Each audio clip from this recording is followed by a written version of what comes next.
Haleluya. Saudara yuk, yang salam kiri kanan pulang bawa berkat yang luar biasa. Ya, baru salam lo kan kalau kita baru salam ada berkatnya, ada berkat. Saudara siap diberkati? Coba yang bangga punya Tuhan Yesus bisa lambaikan tangan saudara. Ayo dong kita kasih tepuk tangan dulu yang luar biasa. Haleluya. Mari sama-sama kita akan belajar masuk kepada bagian terakhir dari sebuah serial khotbah Free Indeed atau bebas sepenuhnya. Saya dapat banyak menerima feedback yang menarik dari jemaat. Mereka bilang dilepaskan, diberkati, diubahkan. Saya boleh absen di sini. Siapa yang diberkati oleh serial khotbah selama 2-3 bulan belakangan ini? Yuk bisa lambaikan tangan saudara yang diberkati. Haleluya. Kita beri kemuliaan dulu bagi Tuhan kita saudara. Kita masuk kepada bagian akhir, saya beri judul Set Free, saudara. Part 2 atau final part atau bagian akhir. Sedikit quick recap bagaimana supaya kita bisa bebas dari yang namanya ikatan setan. Alkitab mengatakan yang pertama adalah get some help, cari pertolongan. Kita tidak dapat hidup sendiri, kita butuh bantuan Roh Kudus, bantuan Tuhan, dan bantuan dari orang-orang di sekitar kita. Yang setuju bilang amin. Dan yang kedua adalah repent to God and others. Bertobat kepada Tuhan dan bertobat kepada sesama. Bukan saja membereskan hidup sama Tuhan, tapi juga membereskan sama sesama kita. Yang setuju bilang amin saudara. Nah kita masuk kepada bagian poin yang ketiga, penutup pada serial khotbah hari ini. Doa saya, firman Tuhan hari ini mengubahkan hidup saudara, memberkati saudara. Bahkan doa saya, tidak lagi ada satupun jemaat Tuhan yang datang ibadah hari ini diikat oleh kuasa gelap. Saudara pulang dilepaskan, saudara pulang dibebaskan. Ayo dong berikan kemuliaan, tepuk tangan di atas kepalamu. Sama-sama bilang sama saya dimerdekakan. Nah bagaimana supaya kita bisa bebas dari ikatan iblis? Yang ketiga, dikatakan yang ketiga adalah renounce the lies of Satan. Atau meninggalkan kebohongan setan. Atau menolak atau melawan tipu muslihat iblis. Alkitab katakan iblis will do anything untuk menghancurkan kita. Iblis akan lakukan segala cara untuk menipu, membuat tipu muslihat. Kita buka dasar firman-Nya. Injil Lukas 15. Ayat 25 sampai dengan ayatnya yang ke-30. Kita baca bergantian. Saya baca ayatnya yang ke-25. Sudah baca ayatnya yang ke-26. Demikian seterusnya. Yang sudah di sana sama-sama dengan saya katakan saya pasti diberkati. Ayat yang ke-25. Tetapi anaknya yang sulung berada di ladang. Dan ketika ia pulang dan dekat ke rumah. Ia mendengar bunyi seruling dan nyanyian tari-tarian. 26 saudara.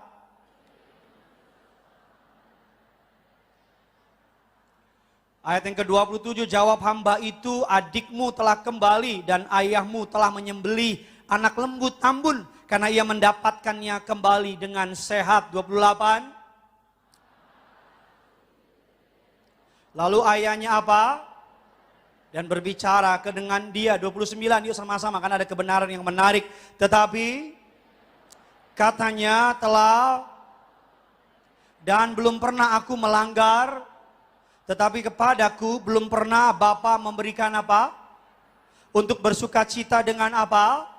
Ayat 30 sama-sama kita baca. Tetapi harta kekayaan Bapa bersama-sama dengan, maka Bapa menyembelih anak lembu tambun itu untuk apa? Untuk dia. Bagaimana tipu muslihat iblis? Mengapa kita harus meninggalkan tipu muslihat iblis? Mengapa kita harus menolak kebohongan iblis yang berkata kamu gak layak, yang berkata kamu gak mungkin diampuni, kamu gak mungkin diberkati, keluarga kamu, keluarga broken home, maka rumah tanggamu sekarang juga akan broken home, hidupmu gak akan maju, bisnismu gak akan berhasil. Untuk bisa lepas dari ikatan kuasa kegelapan, kita perlu menolak, mengingkari segala perkataan iblis tentang hidup kita. Yang setuju bilang amin saudara. Kita lihat firman Allah dalam Lukas Yohanes 8 ayat yang ke-44. Sebuah gambaran tentang siapa iblis itu. Yohanes 8 ayat yang ke-44. Sama-sama yuk kita baca. 3, 2, 1, ya.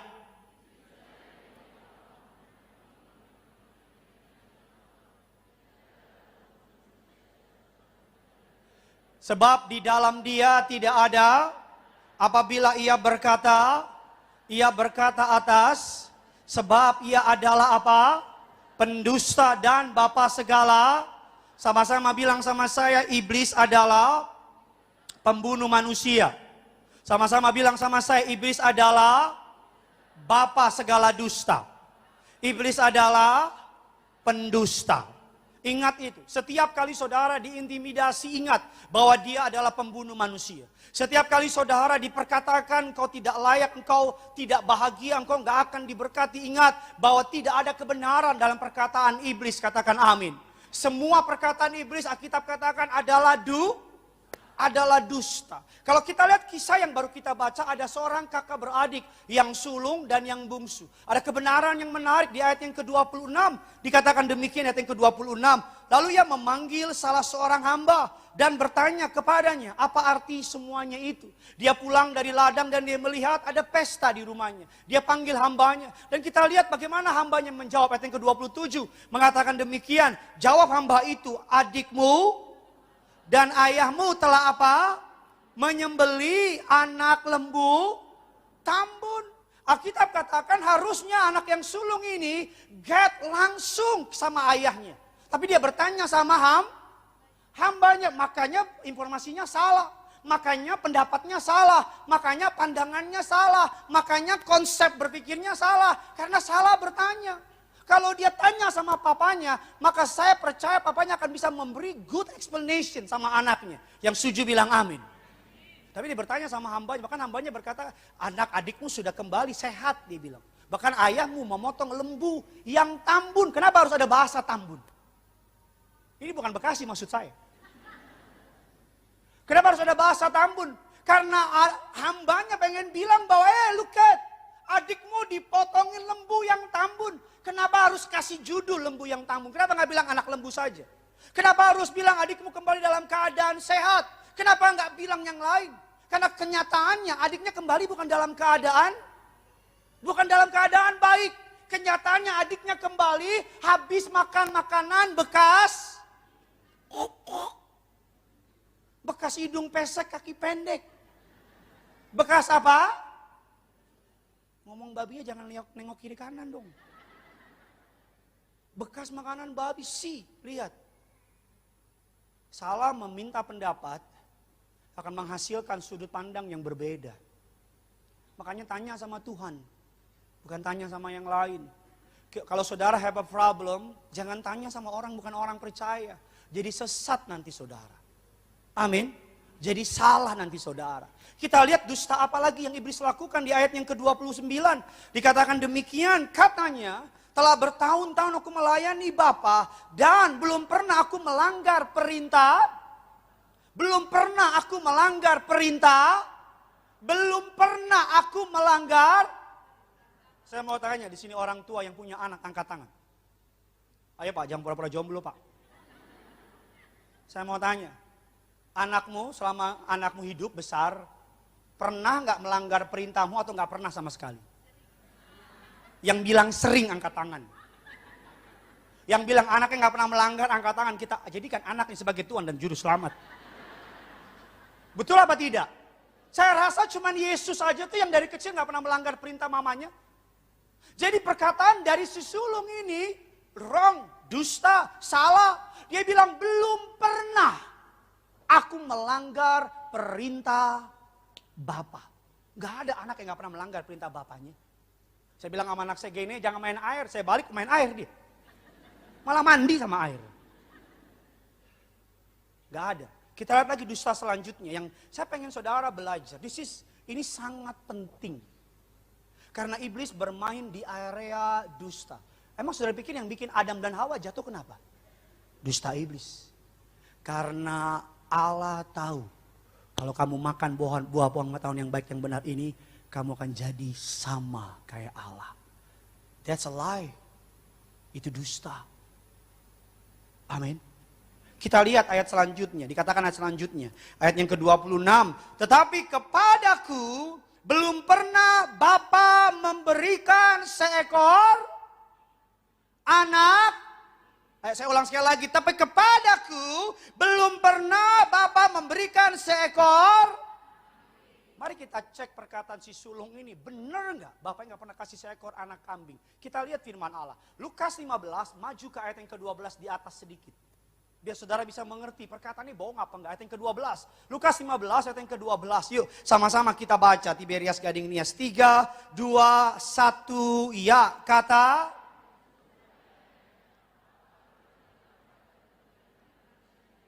Lalu ayahnya apa? Harta kekayaan itu diantara. Bahkan kebenarannya si sulung menurut tradisi Yahudi harus mendapat 2 bagian dari harta. Kalau papanya punya uang 100 miliar, maka anaknya mungkin bisa dapat 80 atau 60 atau 80, sisanya adiknya. Si dusta. Perkataan dari si sulung. Saya percaya si sulung menganggap adiknya lebih disayang. Saya percaya si bungsu menganggap si sulung lebih disayang. Padahal kenyataannya ayahnya mengasihi dua-duanya. Yang setuju bilang amin. Saya percaya tidak ada anak emas dalam konsep kerajaan surga. Yang saya percaya anak emas itu ada di warung. Tahu ciki anak emas? Yang warna emas-emas itu? Rasa kaldu ayam? Kalau engkau mengerti kita satu zaman. Nggak ada anak emas bagi kerajaan surga. Bilang kiri kanan saudara, nggak ada anak emas di mata Tuhan. Yang membuat perbedaan antara Pak Pariyaji mendiang dengan saudara dan saya, apa perbedaannya? Cuma satu perbedaannya. Beliau lebih taat. Yang membuat Musa dipakai Tuhan lebih luar biasa, cuma satu perbedaannya. Musa lebih taat dari kita. Yang membuat Billy Graham hebat dipakai Tuhan. Apa perbedaannya? Cuma satu, Billy Graham lebih taat. Yang membuat Alex Simanjuntak dipakai Tuhan lebih luar biasa. Apa perbedaannya? Enggak ada. Perbedaannya karena rekan saya Alex lebih taat daripada saudara. Ya iya dong. Iya dong. Perbedaannya cuma lebih taat. Saya percaya di surga Tuhan gak beda-bedain orang. Yang setuju bilang amin. Jadi jangan pernah berpikir si A lebih disayang daripada saya. No. Jangan pernah berpikir si B lebih disayang daripada saya. No. Ketika anak saya Johannes, anak yang kedua lahir, awalnya Gene biasa. Tapi ada satu momen Gene mulai cemburu sama adiknya. Gene mulai ngomong, wah papa lebih sayang Joy daripada Gene. Saya bilang, Bambang diem. Tapi papa lebih banyak sama Joy, papa gak sayang sama Gene. Diam. Harus tegas, diam. Ya. Saya bilang sama Gene, yang bikin saya jadi ayah Gene. Karena Gene lah saya jadi ayah. Yang bikin saya, Gene bikin saya jadi ayah. Tapi Gene, saya dapat Gene 3-4 hari. Istri saya harus melewati 3 hari di rumah sakit kurang lebih. Tapi gak bisa, mau normal gak bisa normal. Karena dokter bilang gak bisa normal. 3 hari kurang lebih di rumah sakit. Tungguin, gak keluar-keluar tuh bayi. Sampai di hari terakhir dokternya bilang, Pak, kalau bapak tahan-tahan lagi takutnya kenapa-napa bayinya. Saya bilang, oke, dok sebentar. Saya kan pendeta. Ya dong, Tiberias lagi. Kuasa. Sebentar dok, saya urapin istri saya bawa istri saya jalan dari rumah sakit sampai pasar Minggu. Jalan. Sampai di rumah sakit, bukannya nggak nambah. Segitu aja. Jadi mau nggak mau harus sesar. I salute you, saya hormat perempuan yang lahir normal ataupun sesar. Perjuangan.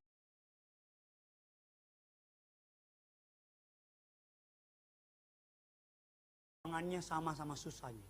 Anak saya yang pertama normal, yang kedua sesar. Masuk ke rumah sakit, ruang operasi, dokter bilang gini. Bapak kuat darah nggak? Lihat darah nggak? Kuat. Saya pikir cuma darah biasa. Jadi ketika masuk, istri saya dibius, saya pegang tangan istri saya. Tiba-tiba dokter bilang gini, Pak kita mulai ya, silahkan mulai. Itu perut istri saya dibelek. Saya kaget. Saya kan gak mungkin. Istri saya lihat saya, dibilang, sayang kenapa? Gak apa-apa. Karena kalau saya, dia juga, anak belum lahir, di dalam itu dia. Dibelek. Stret. Bayinya dikeluarin. Ini kan kalau baru lahir kan harus ada di sini kan. Ditaruh di dada. Yang jomblo nggak ngerti omongan ini jomblo. Jomblo sosok, iya. Ya, tangan lo aja berlaba-laba. Karena nggak pernah ada yang megang, sosok ngerti lo. Iya. Padahal udah presiden mau ganti masih jomblo lo.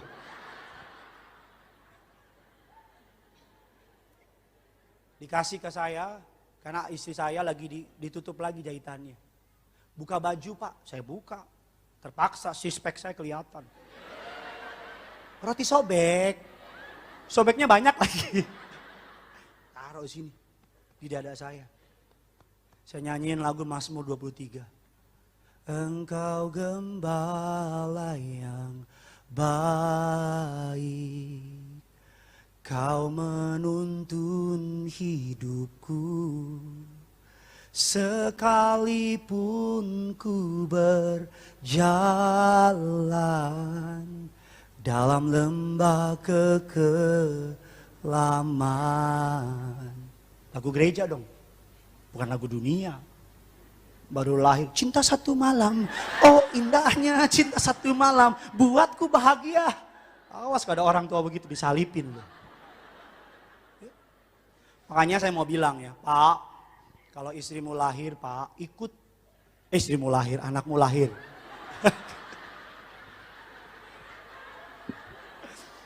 Gimana baru lahir udah nikah, gimana lah. Pak, kalau istrimu, anakmu lahiran, ikut.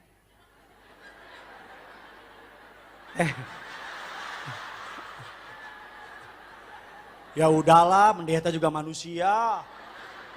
Ada yang amin, amin, amin, amin. Kalau istrimu, kandungannya, dalam kandungan istrimu, anakmu mau lahir. Ini di bahasa Indonesia yang baik dan benar ini. Ikut lihat. Biar apa? Biar tahu diri. Jangan pura-pura nggak denger pak. Kalau istrimu lahir, anaknya, lahiran anakmu. Udahlah, gak tau maksudku, udahlah, gak usah dipersulit lah. Dipersulit lah inilah. Kalau istrimu, kandungannya, bayi hasil pernikahanmu, anak darah dagingmu, lahir, ikut pak. Biar apa? Tahu diri. Biar kalau mau selingkuh mikir. Ya, kalau gitu juga pak, kalau mau istrimu, anak darah dagingmu, anak dalam kandungan istrimu, mau lahir video pak. Biar nanti kalau anakmu udah gede, dia kurang ajar. Nih lo lihat nih Bambang, lo lihat. Lo awas lo kurang ajar. Dosa iblis adalah menganggap. Banyak pendeta berkhotbah bahwa anak yang hilang itu si bungsu. Tapi sedikit pendeta yang menekankan bahwa bukan hanya bungsu yang terhilang. Yang terhilang juga yang sulung. Banyak pendeta mengajar bahwa si bungsu terikat. Tapi sedikit pendeta juga yang mengajar bahwa si sulung juga terikat. Si bungsu terhilang, si sulung juga terhilang. Si bungsu terikat, si sulung juga terikat. Banyak orang mengira yang di luar terhilang, tanpa sadar yang di dalam gereja juga bisa terhilang. Banyak orang bilang, oh yang di luar terikat, tanpa sadar yang di dalam gereja juga bisa terikat. Jangan sampai kita bilang, dia terikat loh. Tanpa kita sadar, kita juga terikat. Jangan sampai kita bilang, oh dia itu terhilang loh. Tanpa kita sadar, kita di dalam rumah Tuhan juga terhilang. Karena Alkitab mengatakan demikian. Amin. Jangan sampai itu kejadian sama kita. Saya berdoa, semua yang hadir lantai 2, lantai 3, lantai 4. Kita semua orang-orang yang diselamatkan. Kita berikan kemuliaan dulu, tepuk tangan bagi Tuhan kita. Mari kita belajar bagaimana cara iblis. Bagaimana modus operandi iblis. Bagaimana cara dia berdusta. Yang pertama, cara iblis menggunakan dusta. Yang pertama adalah melalui temptation.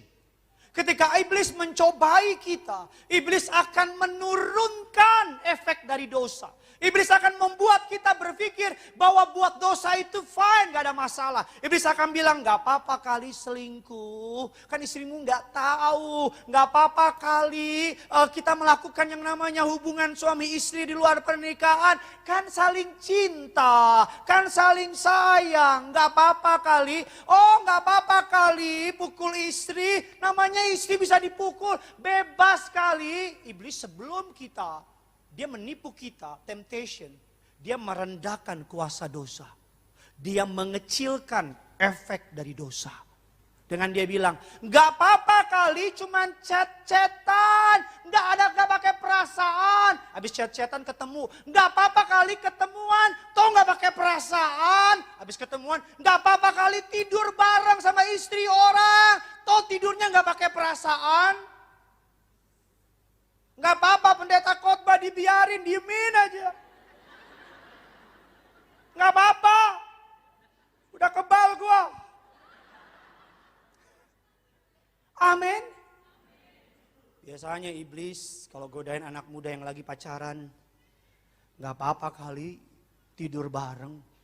It's not big deal. Gak apa-apa kalau suami mau selingkuh sama orang lain. Iblis ngomong begini. Suamimu, istrimu tuh gak sayang sama kamu. You deserve to be happy. Weh. Kamu tuh berhak untuk bahagia. Gak apa-apa selingkuh. It's okay. Selingkuh aja. Atau dosa iblis berikutnya apa? It's not a big deal. Biasa, mabok-mabokan mah biasa. Semua orang juga mabok-mabokan. Gak big deal. Atau dusta yang paling iblis sering pakai apa? Hei, setiap kali kamu buat dosa, jangan dilawan. Ada kasih karunia. Allah akan ampuni. Jangan takut, ada grace. Si hombing.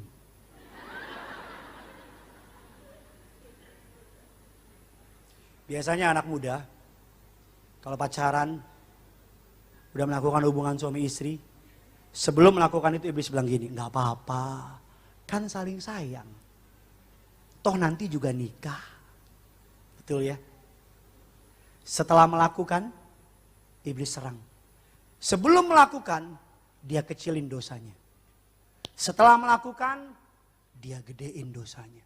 Sebelum melakukan, dibilang it's fine, not a big deal. You deserve to be happy. Kalian saling falling in love, it's okay tidur bareng. Tapi setelah melakukan, biasanya perempuan yang diserang. Iblis bilang sama perempuan tersebut, sampah lo, pezina lo. Gak ada yang peduli sama lo sekarang.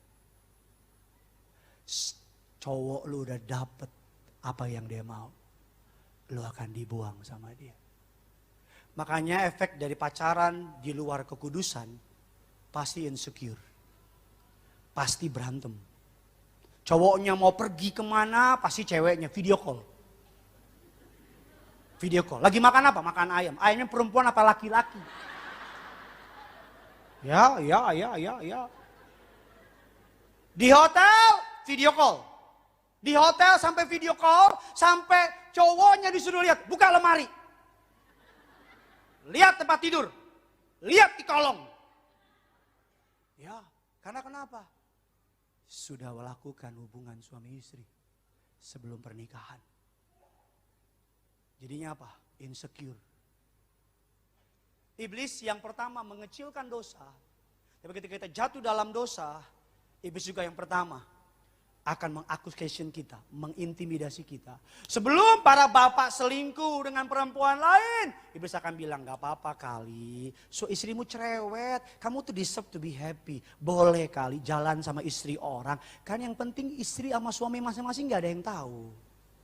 Pas jalan bareng, tidur bareng, iblis yang sama akan bilang gini, dasar kamu suami gak beres, dasar kamu pendosa. Anak-anak sama istri nunggu di rumah. Kamu enak-enakan sama perempuan lain. Ini diem saja kenapa nih?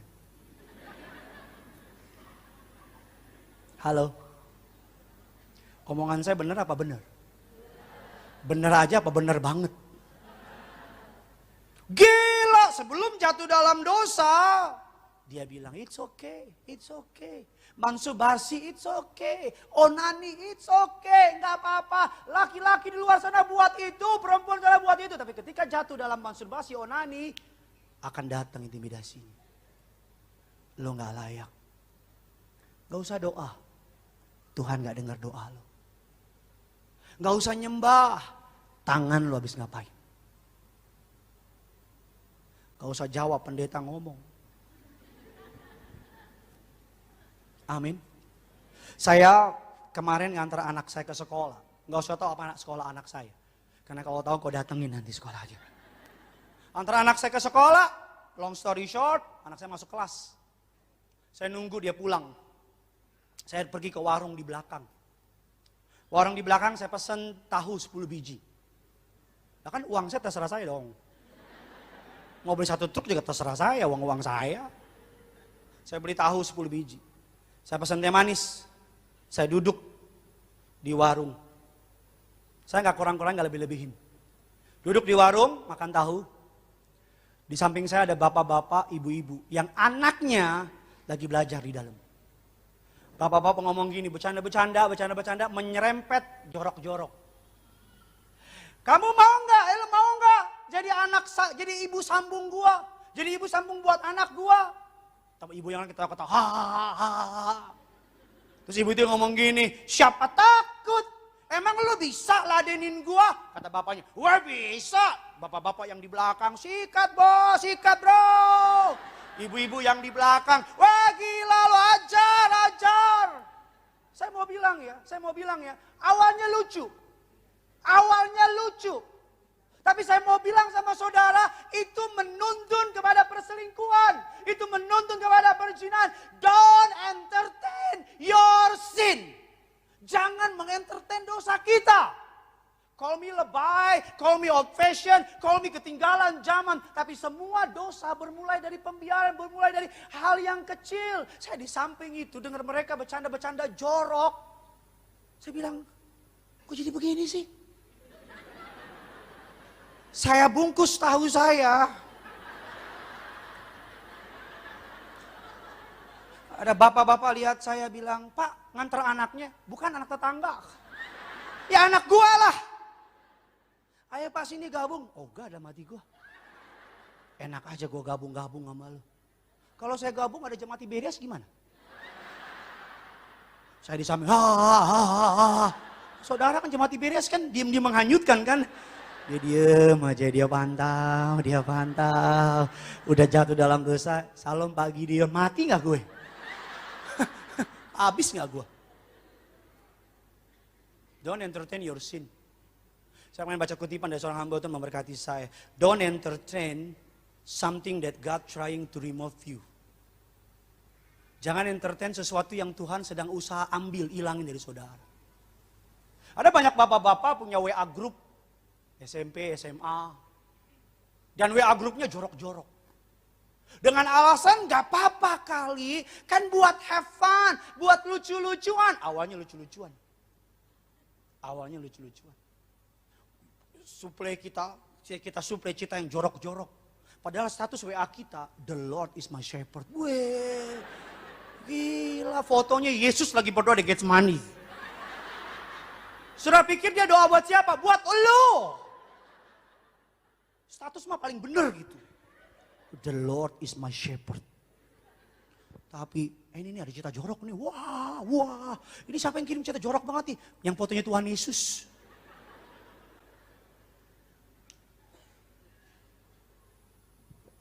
Iblis gak butuh pintu besar buat masuk hancurin kita. Pintu sekecil apapun. Dia bisa masuk dan hancurin kita. Ada bapak-bapak tanya sama saya, Pak, saya nganter teman kantor saya Pak, satu arah. Boleh nggak Pak? Saya bilang berapa lama perjalanannya? 1,5 jam. Emang benar-benar satu arah? Jauh sih Pak. Memang lo yang ngarah-ngarahin setan dalam hati saya. Pak Pariaji ngajar saya, kalau udah menikah, nggak boleh satu mobil sama lawan jenis. Kecuali dia Gojek, Grabjack, dan Jack-Jack yang lain. Pak lebay pak, silakan terserah. Tapi semua perselingkuhan dimulai dari kebersamaan. Jalan bareng, satu mobil, satu hari aman, seminggu mulai ada empati, ada simpati. Dan mulai apa? Mas, malas saya ke kantor. Iya nih. Setan di belakang, mantap. Mantap. Gas terus, Bos. Ya udah deh, kita ke puncak yuk. Terus cowoknya pura-pura polos. Ngapain? Setan.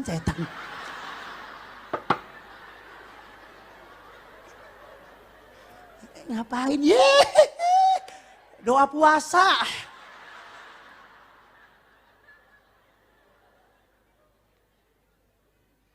Mari berani tegas. Gak ada yang amin. Mari berani apa? Tegas. Naik ojek sendirian kalau perlu. Kau perempuan, jaga kehormatanmu kalau kau udah menikah.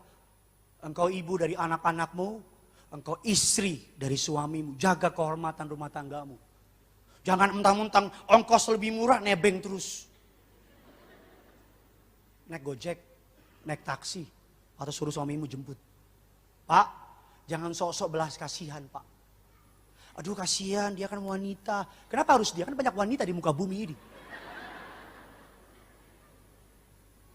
Tegas. Maaf gak bisa, kalau rame-rame ayo. Sekalian ya ceban-ceban. Kan lumayan pulang ada tambahan. Amin.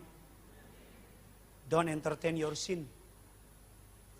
HP saya penuh dengan orang-orang yang cerita rumah tangganya menuju perceraian. Semua dimulai dari apa? Pembiaran. Kecil, WA, punya kehormatan. Kalau WA sama cowok lawan jenis, kalau engkau udah menikah, kalau udah malam gak usah balas. Kecuali engkau punya urgensi. Kau udah malam gak usah balas. Kau punya suami bu, kau punya suami pak, punya kehormatan.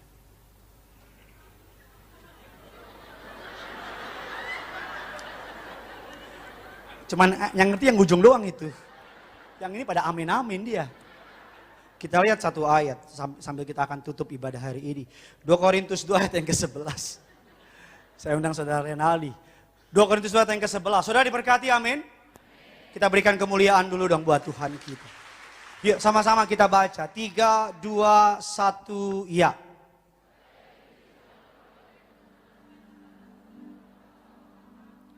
Supaya iblis jangan beroleh keuntungan atas kita. Sebab kita tahu apa maksudnya. Iblis tahu bagaimana cara menghancurkan rumah tangga Kristen. Saya selalu bilang sama saudara, mari. Sebelum jatuh dalam dosa, dia uji. Dia kasih kita godaan, dia kecilin dosa. Gak apa-apa. Setelah jatuh dalam dosa, dia accusation kita. Dia intimidasi. Dasar lo bajingan. Dasar lo pria gak bener. Wanita gak bener.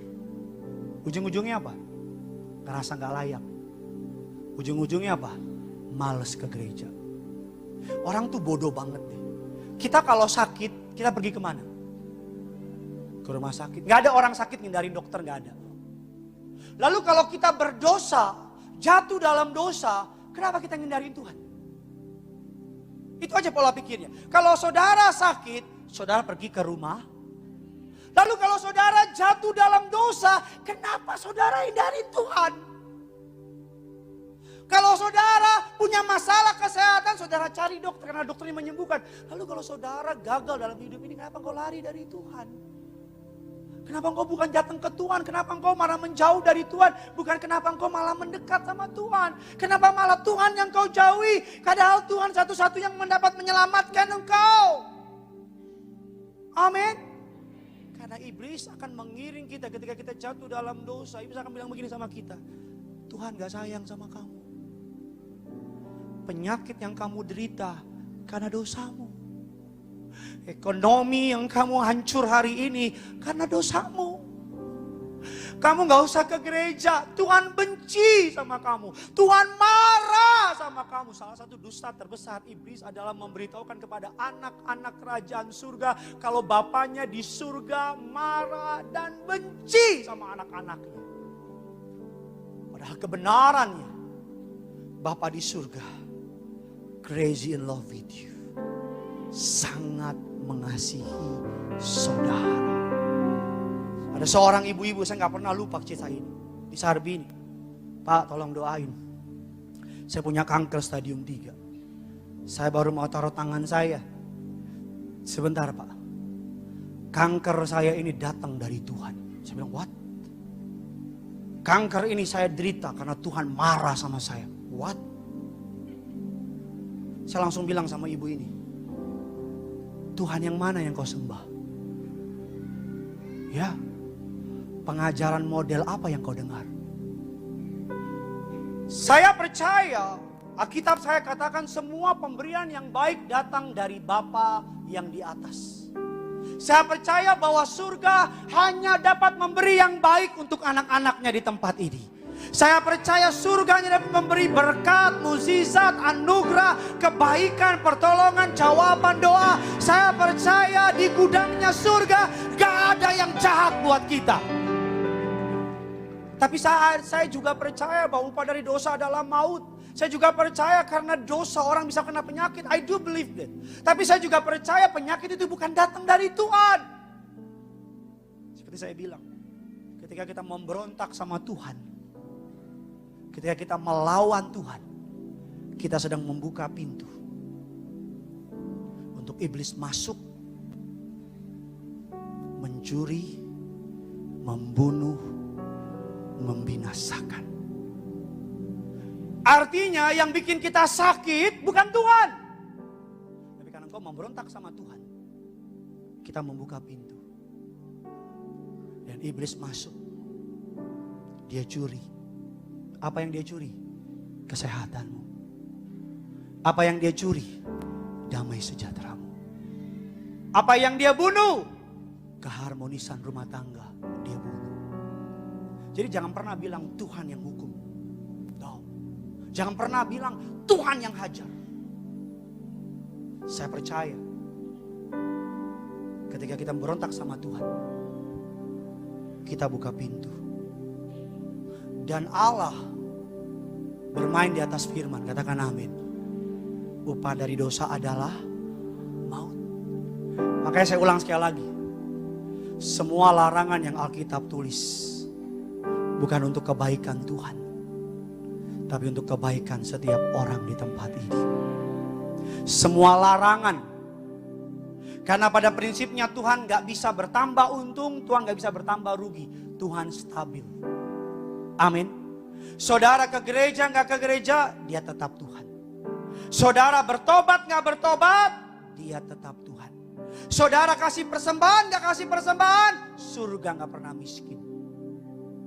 Kalau kita bilang sama anak kita, nak belajar, jangan main doang. Saya mau tanya, kita suruh dia belajar untuk kita makin pinter, apa dia makin pinter? Kalau dia nggak belajar, apakah kita makin bodoh? Ketika Tuhan suruh kita untuk mengampuni, nggak ada urusan sama Tuhan. Untuk kita itu. Ketika Tuhan menyuruh kita untuk hidup dalam pertobatan, gak ada urusan sama Tuhan. Untuk kita itu. Ketika Tuhan bilang sama kita terang dan gelap gak bisa bersatu, bukan Tuhan usil sama rumah tangga orang.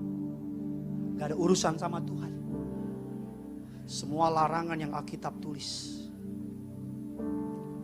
untuk kebaikan kita. Amin. Untuk kebaikan kita. Ketika Alkitab bilang beri, maka kamu akan diberi. Bukan buat Tuhan, buat kita. Amin. Ketika Tuhan bilang hidup dalam pertobatan. Saudara bertobat gak bertobat, dia tetap Tuhan. Betul? Dia bukan anggota pemimpin partai yang cari anggota sebanyak-banyaknya.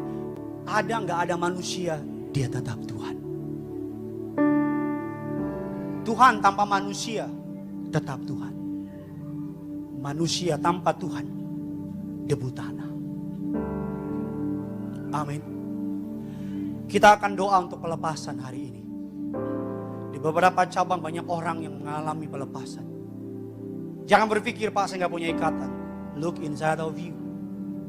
Mungkin kepahitan, mungkin kebencian, mungkin kekecewaan, I don't know. Saudara yang tahu. Tapi kita akan bangkit dan kita akan menyembah. Saya nggak bisa lepasin, karena Yesus yang lepasin. Saya nggak punya kuasa, karena Roh Kudus yang punya kuasa. Saya nggak bisa buat apa-apa sama saudara kalau saudara nggak mau relakan, saudara nggak mau ngaku, saudara nggak mau rendah hati. Saya nggak bisa buat apa-apa. Tapi kalau hari ini saudara mau rendah hati, mau merelakan ikatan itu, dan mau hidup dalam pertobatan, maka by the grace of God, by the blood of Jesus, setiap jemaat Tuhan, lantai 2, lantai 3, lantai 4 yang streaming, setiap mereka mengalami kelepasan, kebebasan, kemerdekaan dari kerajaan surga. Berikan kemuliaan, tepuk tangan bagi Tuhan kita. Sama-sama kita bangkit berdiri, kita datang sama Tuhan. Darah Yesus memberkati setiap saudara dan saya. Taruh tangan kirimu di dada, angkat tangan kanan. Doa, doa. Biar Roh Kudus yang ada dalam hatimu menyelidiki. Biar Roh Kudus yang ada dalam hatimu menyelidiki dan menuntun engkau hidup dalam pertobatan. Apapun yang mengikat engkau, perzinahan, percabulan, setiap roh yang tidak mau tunduk sama Tuhan, yang membuat suami-suami tidak lagi mengasihi istri, yang membuat istri tidak lagi mau tunduk sama Tuhan, yang membuat anak-anak memberontak terhadap orang tuanya, kepahitan, kebencian, bahkan roh yang membuat kita ingin bunuh diri. Hari ini kita berdoa agar Tuhan lepaskan. Sama-sama kita datang sama Tuhan pada sore malam hari ini. Haleluya. Kita bawa penyembahan kita di hadapan Tuhan. Dihapuskan dosaku hanya oleh darah Yesus. Aku pulih dan sembuh hanya oleh darah Yesus. Oh, darah Tuhanku, sumber pembasuhku, sucilah hanya oleh darah Yesus. Yesus, kita berikan kemuliaan, tepuk tangan bagi Tuhan kita. Dengan iman percayamu, damai dan harapan. Angkat tanganmu dengan bangga. Mari sama-sama jemaat Tuhan, angkat kedua tanganmu, katakan, Bapa membenarkanku. Amin. Hanya oleh darah. Mari sama-sama engkau dan aku, oh darah Tuhanku, oh darah Tuhanku, sumber. Hari ini kami disucikan oleh darah Yesus. Segala penyakit disembuhkan, segala ikatan dilepaskan hanya oleh darah. Mari lebih sungguh lagi, angkat kedua tanganmu, Tiberias, oh darah Tuhanku. Amin. Darah, segala ikatan yang mengikat umatmu Tuhan, demi nama Yesus, dilepaskan, dipatahkan, dihancurkan, diluncuti pada hari ini. Cilah hidupku hanya oleh darah. Lebih sungguh lagi, angkat kedua tanganmu, oh darah Tuhanku. Amin. Tuhanku, sumber membasuhku,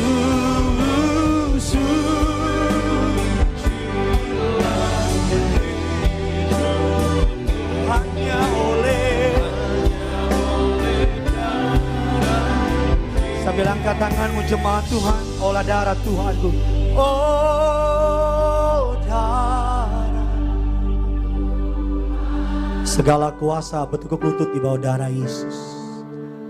Segala ikatan harus lepas oleh darah Yesus.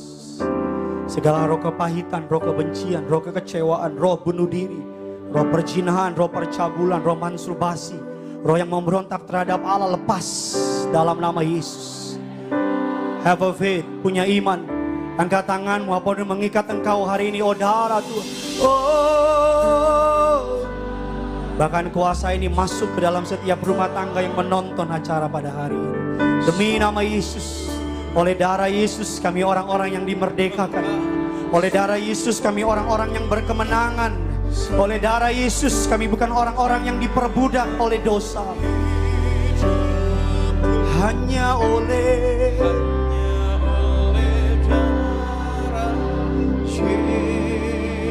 naikkan doamu sejenak, naikkan doamu. Apa yang mengikat engkau bertahun-tahun, yang membuat engkau gak bisa lepas, jatuh lagi di dosa yang sama, bertahun-tahun terus kalah di situ, bertahun-tahun powerless di situ. Itu bukan kelemahan, itu ikatan. Gak perlu kiri kananmu dengaran yang kau sama Tuhan.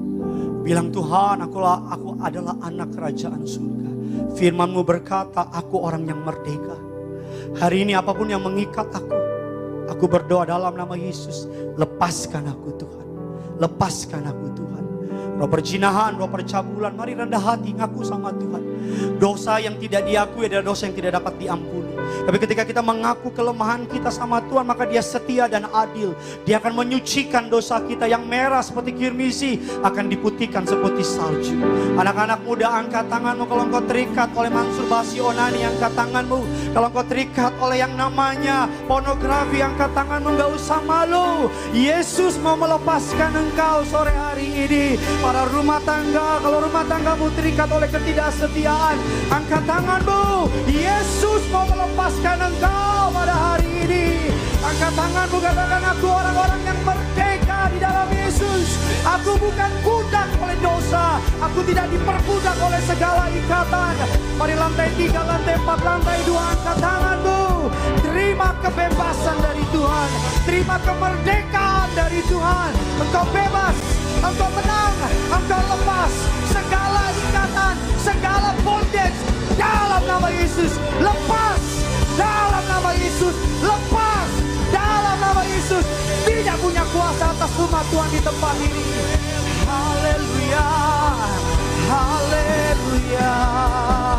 Aku bebas, aku berkemenangan di dalam Yesus. Amin. Amin. Mari sama-sama angkat tanganmu, sama-sama ikuti doa saya dalam nama Yesus. Dalam nama Yesus, hari ini oleh kebenaran firman-Mu, aku mempercayai aku bukan budak dari dosa. Aku orang-orang yang berkemenangan. Segala ikatan, roh kenajisan, roh perselingkuhan, roh bunuh diri, kuasa kegelapan, roh perzinahan, percabulan, setiap roh yang bukan berasal dari Tuhan, yang membuat aku jauh dari Tuhan, yang membuat aku melawan firman-Nya, hari ini demi nama Yesus, aku ikat, aku patahkan, aku hancurkan, aku usir keluar dari pikiranku, dari perkataanku, dari hatiku, dari perbuatanku, tubuhku, jiwaku, pikiranku, hatiku sepenuhnya milik kerajaan surga. Aku percaya setiap tempat yang ditinggalkan oleh iblis, aku undang Roh Kudus masuk memenuhi setiap tempat itu. Setiap tempat dipenuhi oleh Roh Kudus, dikuasai oleh Roh Kudus, dimenangkan oleh Roh Kudus. Hari ini demi nama Yesus, aku bebas, aku lepas, aku merdeka di dalam nama Yesus. Yang percaya kau bebas, berikan tepuk tangan yang luar biasa. Di atas kepalamu bersukacitalah, Yesus memberikan kemenangan. Bersukacitalah, Yesus memberikan kebebasan. Bersukacitalah. Mari sama-sama angkat tangan. Oh darah Tuhanku, oh darah, sumber pembasuhku.